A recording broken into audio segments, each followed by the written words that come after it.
Our researchers looked into the life of Altair Ibn Lahad, hoping to find a biography that might serve as a positive role model for Abstergo's global outreach programs. Unfortunately, this renegade assassin proved to be no such thing.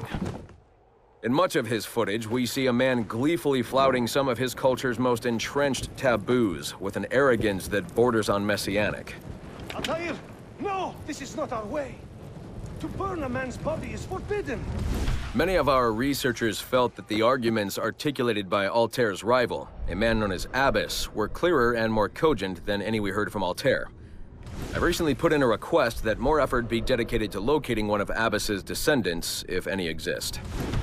It's clear to us that Altair's transgressions were the primary motivation behind the ultimate dissolution of his despicable order by the middle of the 13th century.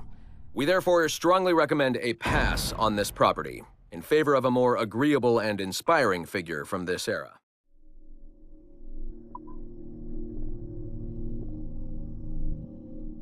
Our initial reports gave us hope that Enzio Auditore would serve as an ideal candidate for future Abstergo projects.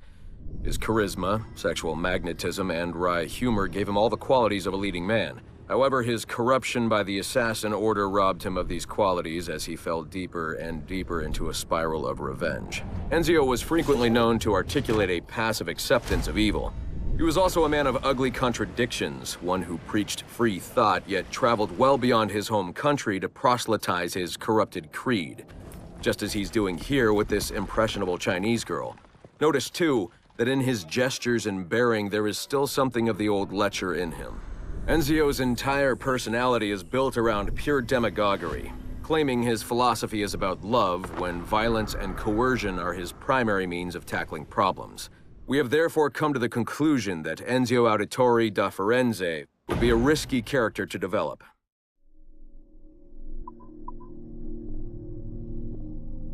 Our initial research into the life of Ratana Gaydon focused on a period spanning his late teens to his early 30s, but our researchers came away unimpressed by his calm and stoic demeanor, with occasional flashes of extreme anger. This was not the sort of leading man we felt comfortable endorsing. We decided, therefore, to delve into his early childhood, with the hope that scenes of pre-colonial America might hold some appeal. As you can see here, there is a certain naive charm and innocence to this young boy. Unfortunately, our researchers found this young man's story deeply problematic as well. For one, the omnipresence of the Mohawk culture lacks the balance necessary to tell the true story of America. And secondly, the Mohawk language would certainly be an issue for most of our audience. We therefore feel that although Ratana Tankon's early life would be of some interest to our more educated viewers, it's unlikely that his story would appeal on a broader scale, being too foreign, as it were, to normal audiences. Our team recommends we pass on this property. Initial reports on Aveline de Grand Prix led us to believe she would be too controversial and impulsive to appeal to a wide audience.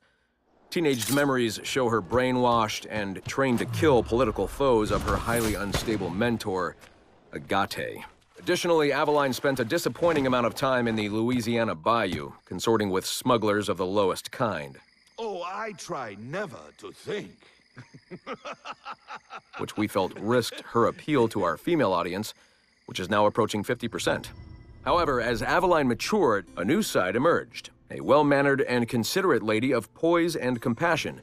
Aveline came to embrace a new mentor, her stepmother, Madeleine de Lisle, a tireless fighter for the rights of slaves. Thank you, Madeleine.